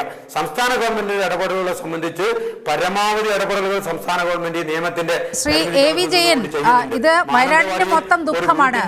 വയനാട്ടിലെ മലയോര മേഖലയുടെ മൊത്തം ദുഃഖമാണ് അങ്ങ് വരച്ചു കാട്ടുന്നത്. ഞാൻ ഒരു കാര്യം കൂടി ചോദിച്ചു കൊള്ളട്ടെ ശ്രീ വിജയൻ, ഒരു കാര്യം കൂടി ചോദിച്ചു കൊള്ളട്ടെ. ഇതിപ്പോൾ താങ്കൾ വരച്ചു കാട്ടുന്നത് വയനാടിന്റെ മൊത്തം ദുഃഖമാണ്, നിങ്ങളുടെ ഒരു നിസ്സഹായതയാണ്. ഈ നിസ്സഹായത വയനാട് MP-യെ ബോധ്യപ്പെടുത്താൻ ഏതെങ്കിലും ഘട്ടത്തിൽ നിങ്ങൾക്ക് സാധിച്ചിട്ടുണ്ടോ? കാരണം രാഹുൽ ഗാന്ധിയെ പോലെ ഒരാളെ നമ്മൾ തെരഞ്ഞെടുത്ത് വിടുമ്പോൾ വലിയ പ്രതീക്ഷകൾ ആ മണ്ഡലത്തിലുള്ളവർക്കുണ്ട്. ഇവിടെ നേരിടുന്ന കേന്ദ്ര സർക്കാരുമായി ബന്ധപ്പെട്ട് പരിഹരിക്കേണ്ട പ്രശ്നങ്ങളിൽ കൃത്യമായ ഒരു ഇടപെടൽ MP എന്ന നിലയിൽ രാഹുൽ ഗാന്ധി ചെയ്യും എന്നുള്ളൊരു പ്രതീക്ഷയൊക്കെ വയനാട്ടുകാർക്ക് ഉണ്ടായി കാണുമല്ലോ.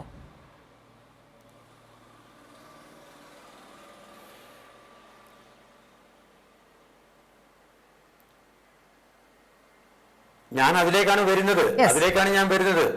ബഹുമാനപ്പെട്ട സേനാപതി സാറ് സംസാരിച്ചപ്പോൾ ഇത് രാഷ്ട്രീയത്തിന് അതീതമായി പരിഹരിക്കേണ്ടതാണ് എന്ന് പറഞ്ഞു. അദ്ദേഹത്തിന്റെ പാർട്ടിയുടെ അഖിലേന്ത്യാ നേതാവ് കൂടിയായിട്ടുള്ള രാഹുൽ ഗാന്ധിയാണ് ഇവിടെ MP. അദ്ദേഹത്തിലേക്ക് വരുന്നതിന് മുമ്പ് സംസ്ഥാന സർക്കാരിന്റെ ഇടപെടലിനെ കുറിച്ച് എന്നോട് ആദ്യമേ ചോദിച്ചിരുന്ന അവതാരക, അത് പറയാനാണ് ഞാൻ ശ്രമിക്കുന്നത്.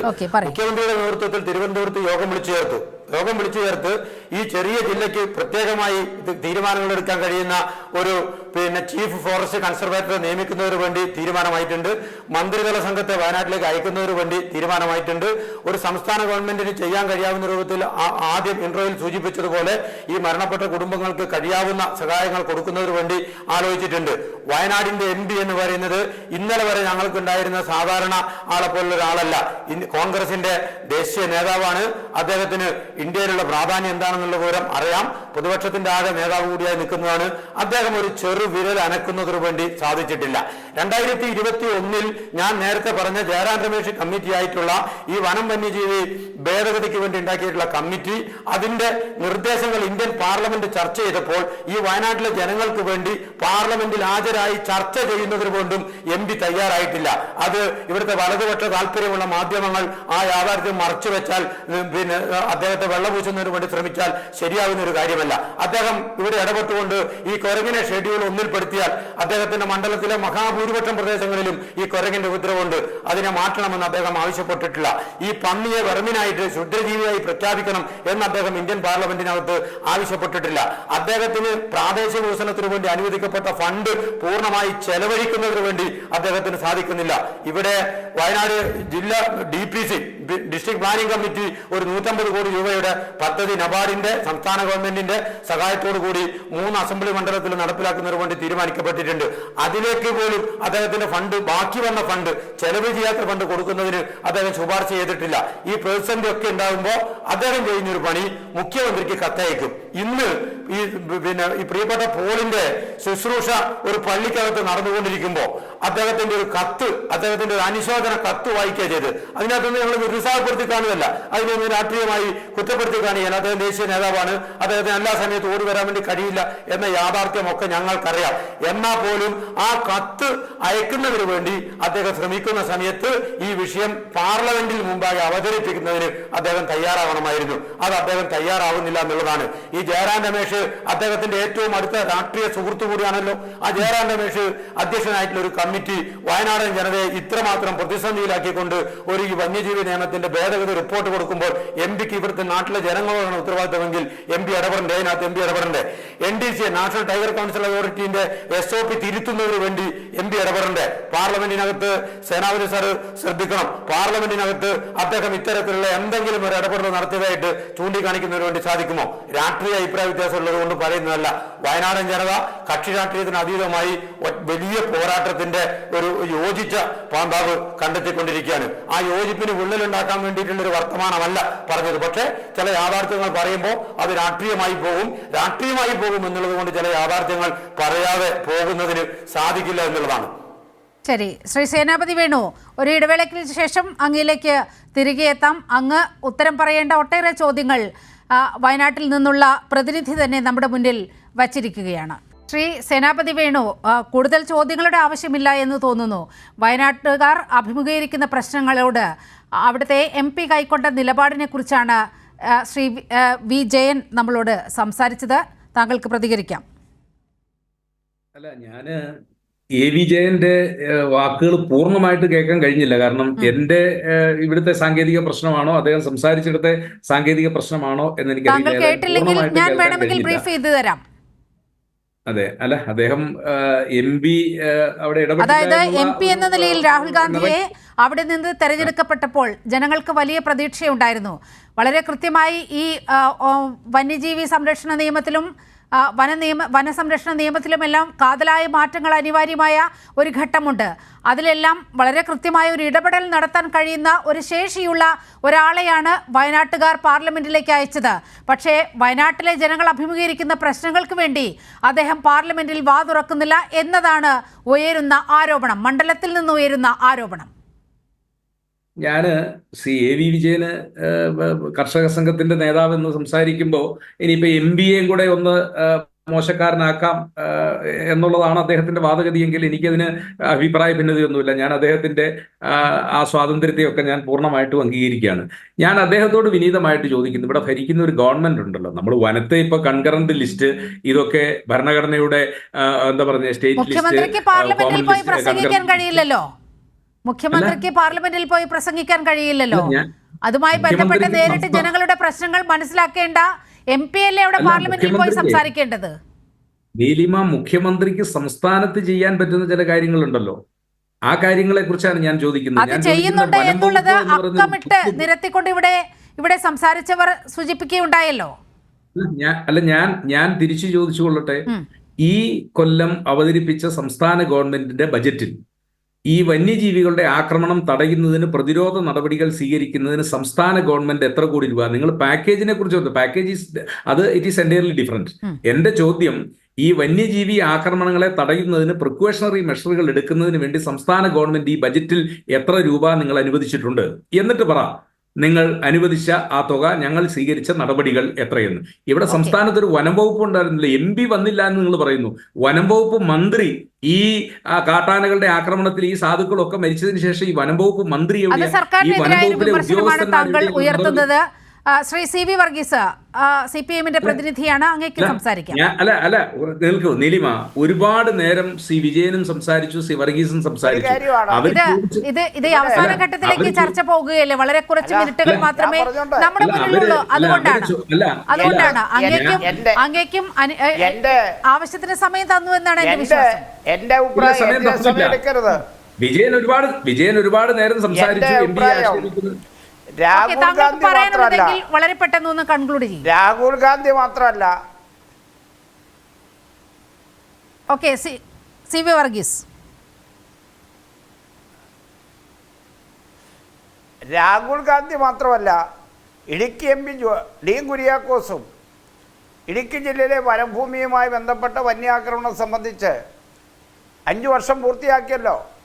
ഒരു നിലപാടും പാർലമെന്റിൽ പറഞ്ഞിട്ടില്ല എന്ന് പറഞ്ഞാൽ ഈ നടപടി സ്വീകരിച്ചതെല്ലാം കോൺഗ്രസ് നേതൃത്വമാണ്. അദ്ദേഹമാണ് നിലപാട്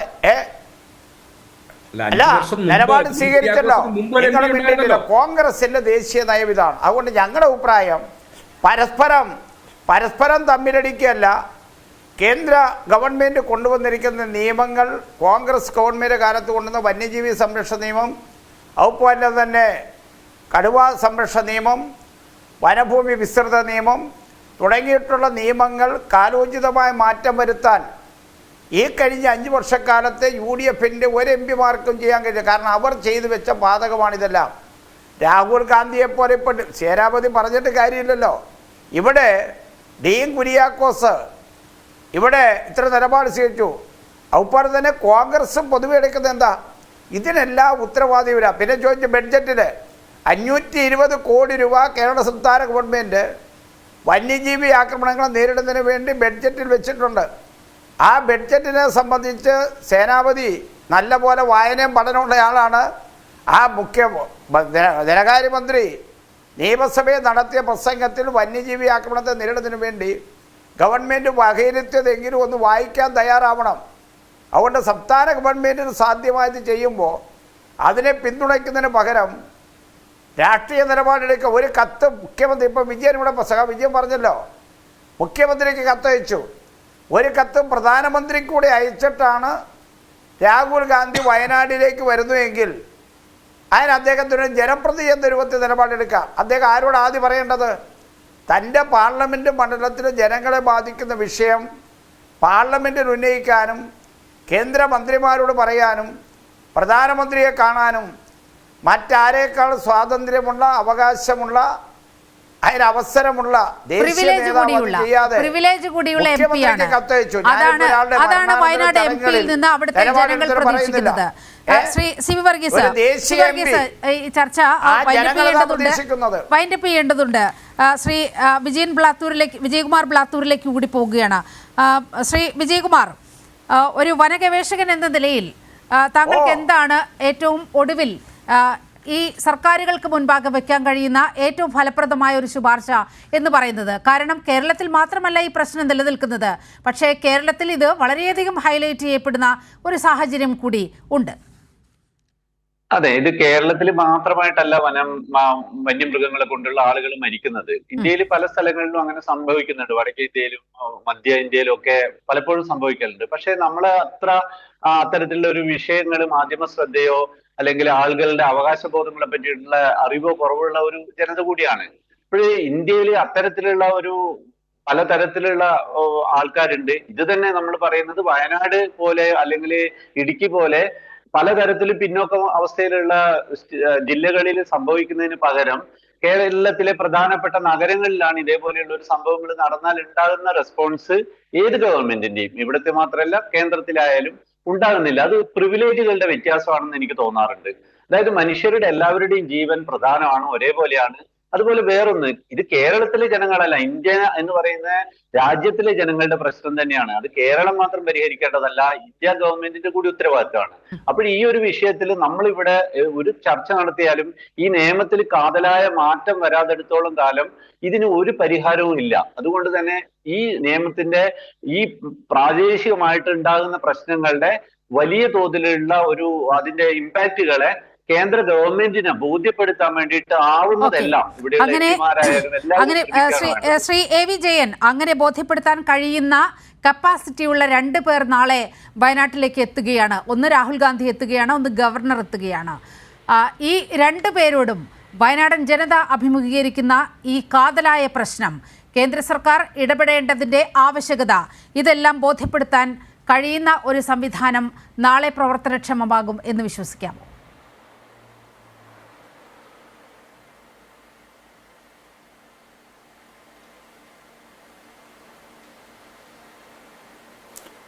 ഞങ്ങൾ നാളെ, ഹലോ കേൾക്കാമോ? കേൾക്കാം, പറഞ്ഞോളൂ. ഹലോ കേൾക്കാം, പറഞ്ഞോളൂ.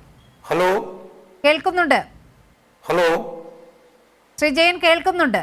ഹലോ ഹലോ, താങ്കൾ പറയുന്നത് കേൾക്കാം. ഞങ്ങൾ എം പി വരുമ്പോ ഞങ്ങൾ നാളെ എം പി വരുമ്പോ ഞങ്ങൾ കാണാൻ ശ്രമിക്കുന്നുണ്ട്. പക്ഷെ ഞങ്ങൾ എം പിയുടെ അടിയന്തരമായ ഹലോ താങ്കൾ പറയുന്നത് കേൾക്കാം. അടിയന്തരമായ ഇടപെടലിന്റെ ആവശ്യത്തെ കുറിച്ച് ഞങ്ങൾ പറയുന്നത് വയനാടിനെ കുറിച്ച് മനസ്സിലാക്കണം. ഞങ്ങൾ ഈ കർണാടകത്തിന്റെയും തമിഴ്നാടിനോടും ചേർന്നുള്ള ഒരു ജില്ലയാണ്. ഈ തമിഴ്നാട്ടിലും കർണാടകത്തിലുമായിട്ട് കേന്ദ്ര ഗവൺമെന്റ് കർണാടകത്തിലും തമിഴ്നാട്ടിലുമായിട്ട് 4 ടൈഗർ പ്രൊജക്ട് ഈ ചെറിയ ജില്ലേന്റെ ചുറ്റുവട്ടത്ത് ഉണ്ടാക്കി വെച്ചിരിക്കുകയാണ്. 972 മുതൽ ഇങ്ങോട്ട് നാഗർകോള, ബന്ദിപ്പൂർ, ആനമല, മുതുമല, സത്യമംഗലം ഉൾപ്പെടെ 5 പ്രൊജക്ട് ഞങ്ങളുടെ ഈ ചെറിയ ജില്ലയ്ക്ക് ചുറ്റും ഉണ്ടാക്കി വെച്ചിരിക്കുകയാണ്. ഞങ്ങളൊരു ചെറിയ ജില്ല, 23 ഗ്രാമപഞ്ചായത്തും 3 മുനിസിപ്പാലിറ്റിയുമുള്ള ഒരു കൊച്ചു ജില്ലയാണ് ഞങ്ങളുടെ. ആ ജില്ലയുടെ ചുറ്റിനും 5 ടൈഗർ പ്രൊജക്ട് പ്രഖ്യാപിച്ചത് കേന്ദ്ര ഗവൺമെന്റാണ്. അതിനകത്ത് പരിഹാരമുണ്ടാക്കാൻ എം പി ഇടപെടണം. ഈ ഞങ്ങളുടെ തൊട്ടടുത്ത് 20 കിലോമീറ്റർ അപ്പുറത്താണ് തമിഴ്നാട്ടിൽ നിന്ന് അംഗൻവാടി പോയി വന്ന കുട്ടിയെ അമ്മയുടെ കയ്യിൽ നിന്ന് കടുവ കൊണ്ടുപോയത്. 25 കിലോമീറ്ററുള്ള സുൽത്താൻ ബത്തേരിയിൽ, അവിടെയാണ് സംഭവം. കർണാടകത്തിലേക്ക് മുത്തങ്ങയിൽ നിന്ന് 20 കിലോമീറ്റർ അപ്പുറമാണ് 1.5 മാസം മുമ്പ് കടുവ ഉണ്ടാവുന്നത്. ഇത് കർണാടകത്തിൽ നിന്നും തമിഴ്നാട്ടിൽ നിന്നും കൂടെ വരുന്ന കുറെ വന്യജീവികളുണ്ട്. അതുകൊണ്ട് സംസ്ഥാന ഗവൺമെന്റ് ഒരു കോർഡിനേഷൻ എന്നുള്ള നിലയിൽ ഈ 2 സ്റ്റേറ്റും കൂടി ആലോചിച്ചുകൊണ്ട് ഒരു കോർഡിനേഷൻ CCF തലത്തിൽ 3 സ്റ്റേറ്റിന്റെ ഉന്നത ഉദ്യോഗസ്ഥരെ സംബന്ധിച്ച് സംവിധാനം ഉണ്ടാക്കാൻ വേണ്ടി ബന്ധപ്പെട്ടിട്ടുണ്ട്. ഇതിലൊന്നും കേന്ദ്ര ഗവൺമെന്റ് ഇടപെടുന്നില്ല, എം പി ഇടപെടുന്നില്ല എന്നുള്ളത് തന്നെയാണ് ശക്തമായിട്ടുള്ള ഞങ്ങളുടെ വിമർശനം. ഈ ടൈഗർ പ്രൊജക്ടുകളിൽ 75% ഫണ്ട് കൊടുക്കേണ്ടത് ഈ NDC ആൻഡ് SOP പ്രകാരം കേന്ദ്ര ഗവൺമെന്റാണ്. ഒരു പൈസ പോലും കൊടുക്കുന്നില്ല എന്നുള്ളതാണ് ഈ കഴിഞ്ഞ 4 വർഷത്തെ ഡാറ്റ വെച്ച പരിശോധിക്കുന്നതിന് വേണ്ടി സാധിക്കുന്നത്. വയനാട്ടിലും കേന്ദ്ര ഗവൺമെന്റ് ഈ വന്യജീവി സങ്കേതത്തിന്റെ ആകെ നടത്തുന്നതിനകത്ത് 50% ഫണ്ട് കേന്ദ്ര ഗവൺമെന്റ് കൊടുക്കണം. അത് കൊടുക്കുന്നില്ല എന്നുള്ള നിലയിലാണ് മനസ്സിലാക്കുന്നത്. BJP വയനാട് ജില്ലയിലുള്ള പ്രധാനപ്പെട്ട ഒരു രാഷ്ട്രീയ പാർട്ടിയാണ്. അവർക്ക് ജനപ്രതിനിധികളില്ല എന്നുള്ളത് യാഥാർത്ഥ്യമാണ്. പക്ഷേ ഈ കേരളത്തിൽ വയനാട്ടിൽ 10-12% വോട്ടുള്ള ഒരു പാർട്ടിയാണ്. ഒരു തെരഞ്ഞെടുപ്പിനെ അഭിനയിക്കാൻ പോകുമ്പോൾ ഈ കേരളത്തിൽ, ഇടുക്കി ഉൾപ്പെടുന്ന കേരളത്തിലും വയനാട്ടിലെ ഈ വന്യമൃഗശല്യം കേന്ദ്ര ഗവൺമെന്റ് ശ്രദ്ധ കൊണ്ടുവരുന്നതിനുള്ള ഉത്തരവാദിത്വം എം പിയോടൊപ്പം തന്നെ BJP എന്ന് പറയുന്ന രാഷ്ട്രീയ പാർട്ടിക്കുമുണ്ട്. അത് കേന്ദ്രം ഭരിക്കുന്ന പാർട്ടി എന്നുള്ള നിലയിലാണ് അവരും ആ ഉത്തരവാദിത്വം നിർവഹിക്കുന്നതിന് തയ്യാറാവുന്നില്ല എന്നുള്ളതാണ് വയനാടൻ ജനതയുടെ പല തലത്തിലുള്ള ഇടപെടലുകളാണ് വയനാടൻ ജനത ആഗ്രഹിക്കുന്നത്. ജനങ്ങളുടെ ആശങ്ക പരിഹരിക്കേണ്ടത് അങ്ങേയറ്റം അനിവാര്യമായ ഒരു ഘട്ടത്തിലാണ് എത്തി നിൽക്കുന്നത്. ഒരു സംസ്ഥാന സർക്കാർ മാത്രം വിചാരിച്ചാൽ ചെറുക്കാവുന്നതല്ല കാടിറങ്ങുന്ന ഈ ഭീകരത. ന്യൂസ് ആൻഡ് വ്യൂസ് ഇതിൻ്റെ സമഗ്രമായ ഒരു വിലയിരുത്തലായിരുന്നു ഈ 1 മണിക്കൂർ നടത്തിയത്. ഈ ചർച്ചയിൽ അതിഥികളായി പങ്കെടുത്ത CV വർഗീസ്, AV ജയൻ, സേനാപതി വേണു, വിജയകുമാർ ബ്ലാത്തൂർ, എല്ലാവർക്കും വളരെയധികം നന്ദി.